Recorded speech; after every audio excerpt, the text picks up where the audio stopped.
Welcome to errorless concept. आज के video lectures में हम चैप्टर नंबर 11 स्टार्ट करेंगे जिसका नाम है इलेक्ट्रोस्टैटिक्स। तो आज के लेक्चर में हम समझने की कोशिश करेंगे कि हमारे पास ये इलेक्ट्रोस्टैटिक्स होता क्या है। इलेक्ट्रोस्टैटिक्स, ठीक है। तो इलेक्ट्रोस्टैटिक्स को हम डिटेल में समझेंगे। कंसर्न जो रहेगा आज के लेक्चर का हमारा वो होगा चार्ज। हम चार्ज पर स्पेशली बात करेंगे और चार्ज को समझने की कोशिश करेंगे। अब यहाँ पर देखिए कि इलेक्ट्रोस्टैटिक्स जो हमारे पास है वो दो अल्फाज से मिलकर बना है। एक हमारे पास है इलेक्ट्रो, ठीक है, और दूसरा हमारे पास है स्टैटिक, सही है। तो ज़रा समझते हैं कि इन अल्फाज का मतलब क्या है, ठीक है। तो अगर मैं इलेक्ट्रो की बात करूँगा तो इलेक्ट्रो का जर्नल मतलब होता है हमारे पास चार्ज, ठीक है। ज़रा इस वर्ड्स पर बात करेंगे, इसकी हिस्ट्री पर थोड़ा सा बात करेंगे तो आपको समझ में आ जाएगा, ठीक है। तो लेकिन बहरहाल इसका मतलब जो होता है वो हमारे पास क्या होता है, चार्ज होता है, ठीक है।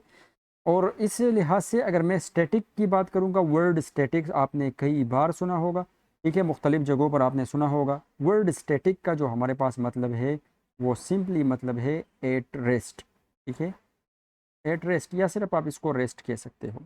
एक बात यहाँ से हमें क्लियर हो गई है कि इस चैप्टर में जो हम पढ़ने वाले हैं वो हम क्या पढ़ेंगे, वो हम पढ़ेंगे चार्ज को ही, ठीक है। लेकिन वो चार्ज कैसे हालत में होगा, वो चार्ज होगा रेस्ट में, ठीक है। सो इसका डेफिनेशन आपके पास बनेगा, ठीक है। और वो डेफिनेशन आपके पास क्या बनेगा कि the branch of physics which deal with the study of charges at rest, ठीक है। डेफिनेशन आपको स्क्रीन पर नज़र आ रही होगी, ठीक है। तो यहाँ से आप इसको नोट कर सकते हो। बहरहाल यहाँ पर जो है हम बात करने वाले थे इस इलेक्ट्रो वर्ड की। तो देखिए इलेक्ट्रो वर्ड जो है ये आपके पास ये ग्रीक वर्ड से निकला है, ठीक है। कहाँ से निकला है, फ्रॉम ग्रीक वर्ड, ठीक है। मैं यहाँ पर लिख लूँ from Greek word, Greek word. और वो ग्रीक वर्ड क्या था, वो ग्रीक वर्ड जो हमारे पास था वो ग्रीक वर्ड है अम्बर, ठीक है, या इलेक्ट्रॉन। पहले मैं इसको ये कलर चेंज करके लिख देता हूँ ताकि थोड़ा सा अच्छा दिखे, सही है। वो हमारे पास है इलेक्ट्रॉन, ठीक है। और इलेक्ट्रॉन का दूसरा नाम या इसका जो ओरिजिनल नाम है वो हमारे पास है अम्बर, ठीक है। तो देखिए अंबर क्या चीज़ है या इलेक्ट्रॉन क्या चीज़ था। तो हमारे पास एक ग्रीक फिलोसफर थे, ठीक है। और उस ग्रीक फिलोसफर का नाम जो था वो हमारे पास था थेलस, ठीक है। क्या नाम था, एक ग्रीक फिलोसफर थे।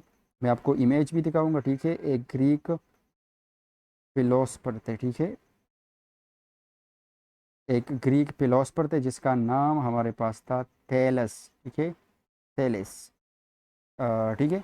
और वो ग्रीक फिलोसफर ने क्या किया, एक मटेरियल था, ठीक है, और उस मटेरियल का नाम क्या था, अंबर था। इसने अंबर अंबर पर एक एक्सपेरिमेंट किया, ठीक है। और इसने क्या किया, एक वूलन क्लॉथ लिया और उस क्लॉथ से उस अंबर को जो है उस अंबर को उससे रब किया। तो उसने देखा कि वो अंबर मुख्तलिफ चीज़ों को क्या कर रहा था, अट्रैक्ट कर रहा था। तेलस कौन था, चले मैं आपको दिखाता चलूँ कि तेलस जो है वो जो हमारे पास फिलोसफर था ग्रीक, वो ये था थेलस, ठीक है। थेलस इसका नाम था और इसने ये एक्सपेरिमेंट परफॉर्म किया था। अंबर की अगर हम बात करेंगे तो देखिए अंबर हमारे पास क्या है, ये नेचुरल एलोय है। क्या चीज़ है, नेचुरल एलोय है, नेचुरल एलोय है। ये नेचुरल एलोय किस चीज़ का था, ये नेचुरल एलोय हमारे पास था गोल्ड का, ठीक है, और प्लस सिल्वर का। इसमें से कुछ दांत, कुछ एलिमेंट्स जो थे वो कॉपर के थे या दूसरे मेटल के भी थे, सही है। इसका कलर तकरीबन जो है वो हमारे पास होता है येलो टाइप का। चले इसका इमेज भी मैं आपको बता देता हूँ, ठीक है। तो इसका ये इमेज था, ठीक है, ये इसका इमेज है। और इसको इसी को इसने क्या किया है, इस फिलोसफर ने इसी पे एक एक्सपेरिमेंट किया था, इस मैटर पे, इस मटेरियल पर, ठीक है। इस मटेरियल को एक वुडन क्लॉथ से जो है इसने उसको रब किया, ठीक है। और रब करने के बाद जो है उसने देखा कि ये चीज़ों को क्या कर रहा है, अट्रैक्ट कर रहा है, ठीक है। थेलेस ने इसको नाम दिया इलेक्ट्रॉन का। इस चीज़ का, इलेक्ट्रॉन का। फिर ये इलेक्ट्रॉन बिगड़ते बिगड़ते इलेक्ट्रॉन और इलेक्ट्रो बन गया है, ठीक है, जिसका सिंपल सा मतलब हमारे पास क्या है, चार्ज है। तो कहने का मतलब ये है कि इलेक्ट्रोस्टैटिक जो हमारे पास है वो क्या चीज़ है, वो हमारे पास है ब्रांच है फिजिक्स का, सही है, जिसमें से हम किस चीज़ को पढ़ेंगे, चार्जेस को पढ़ेंगे। और चार्जेस किस चीज़ में पढ़ेंगे, रेस्ट में पढ़ेंगे, ठीक है। अब अगला जो चीज़ है हमारा वो है चार्ज को समझना। ठीक है। तो चले ज़रा चार्जेस को समझते हैं कि चार्ज हमारे पास क्या होता है। ठीक है, तो देखिए सबसे पहली बात जो कुछ क्वेश्चन आपके जहन में अराइज होगी, ठीक है, कि चार्ज होता क्या है, पहली बात।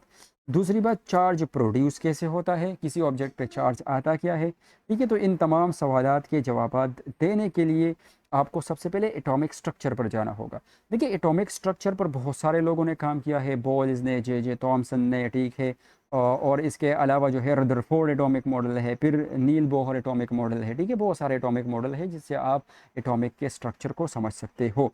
बहरहाल जो सिंपलेस्ट आम मैं आपको स्ट्रक्चर की बात करूँगा, ठीक है, तो उसको समझने के लिए लेट कंसीडर कर ले जो स्ट्रक्चर होता है हमारे पास। सेंटर में क्या होते हैं, न्यूक्लियस होता है, इलेक्ट्रॉन इसके इर्द गिर्द जो है वो रिवॉल्व कर रहे होते हैं, सिंपल सा स्ट्रक्चर है, सही है, हमें जो आम जर्नल कंसेप्ट पाया जाता है। अब देखिए हम देखेंगे कि चार्ज असल में होता क्या है, थोड़ा सा एक एग्जांपल लेंगे, उससे हमें समझ में आएगा कि असल में ये चार्ज है क्या, ये क्रिएट कैसे होता है। ठीक है, इससे हम डेफिनेशन बनाएंगे फिर उस एक्सप्लेनेशन से कंक्लूजन करके, और फिर मैं आपको एक्सटेंडेड डेफिनेशन चार्ज का लिखवाऊंगा। ठीक है, तो सबसे पहले आप लेट अस कंसीडर कर ले, ठीक है, कि हमारे पास कार्बन का कोई सिंपल है। ठीक है, कार्बन का एक सिंपल है। ठीक है, और इस सिंपल पे जो है हमने क्या करना है, चार्ज को क्रिएट करना है। लेट सपोज कर ले ये कार्बन का एक सिंपल है हमारे पास। ठीक है, और इस सिंपल को हमने किसी तरीके से चार्ज करना है और इस पे चार्ज क्रिएट करना है। तो जाहिर सी बात है जब इस पे हम चार्ज क्रिएट करेंगे, इस पे चार्ज क्रिएट हो जाएगा ईजिली। ठीक है, रब करके किसी चीज़ के साथ अगर हम इसको रब करेंगे तो इस पे जो है चार्जेस वो क्रिएट हो जाएगी, चीज़ों को अट्रैक्ट करेगा। इसको समझने के लिए कि ये कैसे चीज़ों को अट्रैक्ट करेगा, चार्ज क्रिएट होने की वजह क्या होती है, तो इसके लिए हम इसके एटॉमिक लेवल पे जाएंगे। लेट सपोज कर ले ये कार्बन का एटम है। ठीक है, आपको पता है कि कार्बन का जो एटॉमिक नंबर है वो हमारे पास 6 होता है, मतलब 6 इलेक्ट्रॉन इसमें और 6 प्रोटॉन होंगे न्यूक्लियस में। तो जाहिर सी बात है अगर स्टेबल कार्बन एटम की मैं बात करूंगा तो इसमें से 6 इलेक्ट्रॉन भी होंगे। ठीक है, तो अब देखिए ज़रा इस एलिमेंट पे मैंने क्या करना है, चार्ज क्रिएट करना है। तो according to Niels Bohr atomic model आपने पढ़ा होगा कि सेंटर में हमारे पास न्यूक्लियस होता है, इलेक्ट्रॉन रिवॉल्व कर रहे होते हैं इसके इर्द गिर्द, और इलेक्ट्रॉन जिस ऑर्बिट में रिवॉल्व करता है इस हर एक ऑर्बिट का अपनी स्पेसिफिक एनर्जी होती है। ठीक है, अपनी स्पेसिफिक इसकी एनर्जी होती है। तो इस ऑर्बिट की एनर्जी कम, इस ऑर्बिट की एनर्जी इससे ज़्यादा, अगले ऑर्बिट की एनर्जी उससे ज़्यादा, सही है, इस तरीके से।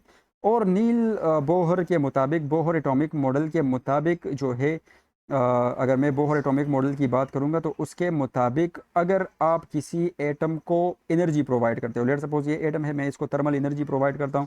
ठीक है, लेट सपोज मैंने यहाँ पर थर्मल एनर्जी इसको प्रोवाइड की, तो इस इलेक्ट्रॉन ने इसको ऑब्जॉर्व किया। तो इलेक्ट्रॉन जब एनर्जी एनर्जी ऑब्जॉर्व करेगा तो ये अपने शेल में नहीं रहेगा, ये क्या करेगा, इस शेल से यहाँ जंप करेगा अगले शेल में जिसकी एनर्जी ज़्यादा है। ठीक है, कुछ टाइम वहाँ पर रहेगा, फिर बाद में वापस जब ये अपने शेल में आएगा तो ये इसी एनर्जी को जो इसने एब्जॉर्ब किया था इसको रेडिएट करेगा। ये बोहर एटॉमिक मॉडल के मुताबिक मैंने आपको इसकी एक्सप्लेनेशन करवा दी। ठीक है, अब मुझे एक बात बताएं, क्या होगा अगर ये एनर्जी हम इस वैलेंस इलेक्ट्रॉन को प्रोवाइड करेंगे। ठीक है, लेट सपोज कर ले कि ये जो एनर्जी अभी अभी हमने देखी है, ये एनर्जी जो है फर्स्ट शेल वाला इलेक्ट्रॉन एब्जॉर्ब नहीं कर रहा, बल्कि ये वैलेंस इलेक्ट्रॉन इस एनर्जी को इसने एब्जॉर्ब किया। तो बताओ ज़रा ये वैलेंस इलेक्ट्रॉन कहाँ जाएगा। जाहिर सी बात है ये वैलेंस इलेक्ट्रॉन जो है इस ऑर्बिट से इमिट कर जाएगा, और इस ऑर्बिट से जब इमिट कर जाएगा तो ये इलेक्ट्रॉन जाएगा इससे बाहर। ठीक है, तो देखिए पहले क्या था, फर्स्ट शुरू में क्या था, शुरू में देखिए यहाँ पर जितने नंबर ऑफ इलेक्ट्रॉन थे, ठीक है, उतने ही नंबर ऑफ क्या थे, प्रोटॉन थे। तो क्या था, नेट चार्ज जो हमारे पास था, यहाँ पर नेट चार्ज जो हमारे पास था वो हमारे पास क्या था, वो ज़ीरो था। लेकिन जब हमने इससे एक इलेक्ट्रॉन को इमिट किया, सही है, तो फिर नंबर ऑफ इलेक्ट्रॉन्स जो है अभी इस एटम में वो बराबर नहीं है नंबर ऑफ प्रोटॉन के। इसका मतलब ये हुआ कि इस पे अभी नेट चार्ज जो है वो नेट चार्ज ज़ीरो नहीं है, इस पे अभी नेट चार्ज क्रिएट हुआ है। और नेट चार्ज कितना क्रिएट हुआ है, वो नेट चार्ज क्रिएट हुआ है एक इलेक्ट्रॉन का, पॉजिटिव एक इलेक्ट्रॉन का। क्यों, क्योंकि यहाँ पर 6 प्रोटॉन होंगे सेंटर में, और बाहर जो है इलेक्ट्रॉन जो है वो हमारे पास 5 होंगे। तो एक इलेक्ट्रॉन का नेट चार्ज जो क्रिएट हुआ वो पॉजिटिव एक इलेक्ट्रॉन चार्ज इस ऑब्जेक्ट पर क्रिएट हुआ, इस एटम पर क्रिएट हुआ। यहाँ से कंक्लूजन क्या निकला, इस पूरे एक्सप्लेनेशन का कंक्लूजन ये निकला कि चार्ज जो हमारे पास है, ठीक है, बेसिकली ये जो चार्ज हमारे पास है, तो ये चार्ज कोई और चीज़ नहीं है, ठीक है। चार्ज बेसिकली हमारे पास क्या है, ये हमारे पास है charge is the deficiency, charge is the deficiency और एक्सिस ऑफ इलेक्ट्रॉन, ये इलेक्ट्रॉन की डिफिशिएंसी है या फिर क्या है, एक्सिस है। अगर मैं इसमें से एक इलेक्ट्रॉन को ऐड कर दूं तब भी इस पार्टिकल पर जो है चार्ज क्रिएट हो जाएगा, इलेक्ट्रॉन निकाल दूं तब भी चार्ज क्रिएट हो जाएगा। तो चार्ज बेसिकली हमारे पास क्या है, ये हमारे पास है डिफिशिएंसी है, कमी है इलेक्ट्रॉन की, या फिर इलेक्ट्रॉन की क्या है, एक्सिस है, या इलेक्ट्रॉन की ज़्यादती है। इलेक्ट्रॉन ही रिस्पॉन्सिबल है किसी चीज़ पर चार्ज क्रिएट होने के लिए, ठीक है। ये यहाँ तक बात समझ में आई। तो ये हमारे पास है। अच्छा, अब यहाँ पर सवाल ये पैदा होता है कि चले किसी मैटर पर अगर हम चार्ज क्रिएट करना चाहेंगे तो उस मैटर के एटम से हमें इलेक्ट्रॉन को निकालना होगा या इलेक्ट्रॉन को ऐड करना होगा, वटेवर। लेकिन सवाल ये पैदा होता है कि इलेक्ट्रॉन पर चार्ज क्यों होता है, ठीक है। इलेक्ट्रॉन क्यों दूसरे इलेक्ट्रॉन को रिपेल करता है, इलेक्ट्रॉन क्यों प्रोटॉन को अट्रैक्ट करता है। तो इस सवाल का जवाब हमारे पास नहीं है। इसके पीछे रीज़न क्या है, इसका रीज़न हमारे पास नहीं है। इसलिए हम कहते हैं कि असल में ये चार्ज जो हमारे पास है, ये चार्ज हमारे पास क्या है, ये इंट्रिंसिक प्रॉपर्टी है इलेक्ट्रॉन की। हम क्या कहते हैं, हम कहते हैं कि this is the property of electron, बस ये गॉड गिफ्टेड है, नेचुरल प्रॉपर्टी है, ठीक है। या फिर मैं इसे कह सकता हूँ, this is the natural property, natural property of electron, property of electrons, ये इलेक्ट्रॉन्स की या फंडामेंटल पार्टिकल्स की नेचुरल प्रॉपर्टी है। और नेचुरल प्रॉपर्टी को ही हम कहते हैं इंट्रिंसिक प्रॉपर्टी, सही है। तो इससे मैं यूं लिख सकता हूं कि ये बेसिकली मेरे पास क्या है, इंट्रिंसिक प्रॉपर्टी है। इंट्रिंसिक, पहले चेक कर ले, ठीक है। इंट्रिंसिक प्रॉपर्टी है हमारे पास इस चीज़ की, ये इंट्रिंसिक प्रॉपर्टी है और fundamental particles, fundamental particles like electrons और प्रोटॉन, ये ये इलेक्ट्रॉन्स और प्रोटॉन की क्या है, ये हमारे पास इलेक्ट्रॉन और प्रोटॉन की इंट्रिंसिक प्रॉपर्टी है, ठीक है। और जिस प्रॉपर्टी के बुनियाद पर ये एक दूसरे को अट्रैक्ट करते हैं और एक दूसरे को रिपेल करते हैं। तो इस तरीके से आप इसको क्या कर सकते हो, डिफाइन कर सकते हो कि charge is nothing but the intrinsic property of fundamental particle electrons and protons, ठीक है। और इसको थोड़ा सा एक्सटेंड अगर आप करना चाहो तो इसको आप थोड़ा सा और भी एक्सटेंड कर सकते हो इस डेफिनेशन को, और आप लिख सकते हो कि feel force of attraction when it place in electromagnetic field, ठीक है। आपको प्रॉपर डेफिनेशन जो है वो स्क्रीन पर नज़र आ रहा होगा, ठीक है। तो आप यहाँ से इसको कॉपी कर सकते हैं, सही है। तो आज के लिए इतना ही। नेक्स्ट लेक्चर में जो है हम प्रॉपर्टीज़ पढ़ेंगे कि चार्ज की जो है मुख्तलिफ़ किस्म की प्रॉपर्टीज़ क्या होती है और किस तरीके से होती है, इसको हम समझने की कोशिश करेंगे। लेक्चर को जल्दी से मैं रिवाइज कर दूं। सबसे पहले हमने पढ़ा कि इलेक्ट्रोस्टैटिक क्या होता है, दो अल्फाज से मिलकर बना है। चार्ज, इलेक्ट्रो का मतलब चार्ज है और स्टैटिक का मतलब है एट रेस्ट, ठीक है। सही है। अच्छा, एक और बात यहाँ पर ये देख ले कि इलेक्ट्रोस्टैटिक लफ्ज़ जो है, ठीक है, बड़ी इंपॉर्टेंट बात है। जो इलेक्ट्रोस्टैटिक लफ्ज़ है, इनको जो है कॉइन किसने किया था। तो याद रखिए कि इलेक्ट्रोस्टैटिक लफ्ज़ को जो कॉइन किया था वो हमारे पास एक साइंटिस्ट थे, ठीक है। और इस साइंटिस्ट का नाम जो है वो है विलियम, ठीक है। मैं चले आपको यहाँ पर इसको थोड़ा सा इसके बारे में भी आपको बताता चलूँ कि ये साइंटिस्ट जो है इसने क्या किया। ये विलियम था, ठीक है। और इस विलियम ने ही इस इलेक्ट्रोस्टैटिक लफ्ज़ को जो है कॉइन किया था, ठीक है। विलियम का कमाल ये है, ये एक मैथमेटिशियन था, सही है। इसके बहुत सारे जो है कंट्रीब्यूशंस है साइंस में, लेकिन साइंस ने इसको जो गिफ्ट दिया है वो यही दिया है कि इसने नामों को जोड़ा है, ठीक है। जिसको हम कहते हैं स्मिटिंग, इसने स्मिटिंग की है, नामों को, मुख्तलिफ़ किस्म के नामों को जो है इसने स्मिट किया है, कॉइन किया है, ठीक है। तो इलेक्ट्रोस्टैटिक लफ्ज़ जो है ये भी इलेक्ट्रोस्टैटिक लफ्ज़ जो है ये भी इसी ने कॉइन किया था। इसके अलावा जो आपके पास साइंटिस्ट लफ्ज़ है, ठीक है, साइंटिस्ट लफ्ज़ जो है ये भी इसने कॉइन किया था। फिजिस्ट का जो लफ्ज़ है, फिजिसिस्ट का, ठीक है, वो भी इसने कॉइन किया था, ठीक है। और इसके अलावा इसने कहने में ये आता है कि इसने फेराडे को, जो फेराडे था, इसने फेराडे को जो है इलेक्ट्रोस्टैटिक के लिए जो है मुख्तलिफ जो इलेक्ट्रिसिटी मैग्नेटिज्म का ब्रांच है इसके लिए मुख्तलिफ नाम सजेस्ट किए थे, जिसमें से इलेक्ट्रोड जो है, इलेक्ट्रोड ये भी इनका बनाया हुआ लफ्ज़ है, ठीक है। इसके अलावा जो है कैथोड, एनोड, सही है, कैथोड हुआ, एनोड हुआ, और भी बहुत सारे लफ्ज़ है जो इसके बनाए हुए हैं। तो इसका बहुत बड़ा कंट्रीब्यूशन है। इसका नाम है विलियम विलियम वेन विल। इसको आप इस तरह प्रोनाउंस कर सकते, इसकी प्रोनाउंसिएशन जो है वो कुछ इस तरीके से है कि आप ये इस तरह एग्जैक्ट आप प्रोनाउंस नहीं करें, इसमें कुछ चीज़ें साइलेंट है, वो है ह्यू ह्यू हिल। आप इसको प्रॉपर विलियम विलियम ह्यू ह्यूल आप इसको प्रोनाउंस कर सकते हो, वट मैं इसको प्रोनाउंस नहीं कर पा रहा हूँ। बहरहाल इसको इस तरीके से प्रोनाउंस किया जाता है, ठीक है। तो इलेक्ट्रोस्टैटिक वर्ड जो है वो इसने इसने कॉइन किया था, ठीक है। इसके अलावा मैंने आपको बताया कि चार्ज जो है किस तरीके से आप क्रिएट कर सकते हो, ठीक है। अच्छा, चार्ज जो है वो इसके 3 मेथड है किसी ऑब्जेक्ट पर अगर आप चार्ज क्रिएट करना चाहते हो, और वो 3 मेथड्स क्या है, चले वो भी मैं आपको बता दूं।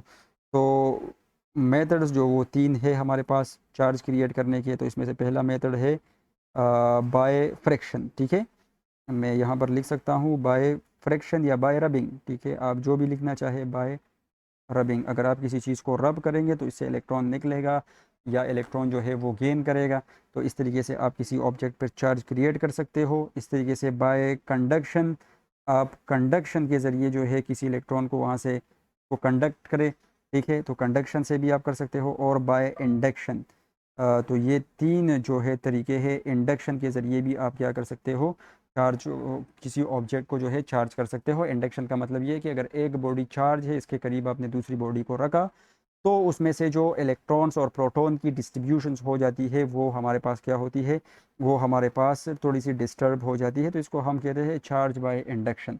तो बॉडी जो है हम इंडक्शन से भी चार्ज कर सकते हैं। ये तीनों मेथड अगर मुझे मौका मिला इंशाल्लाह मैं इस पे वीडियो बनाऊंगा कि किस तरीके से हम ऑब्जेक्ट को जो है चार्ज कर सकते हैं। बहरहाल आपने मैट्रिक का बुक अगर आप उठाएंगे तो वहाँ पर आप लोगों ने इसको बड़े डिटेल के साथ पढ़ा है कि किस तरीके से हम किसी ऑब्जेक्ट को चार्ज कर सकते हैं।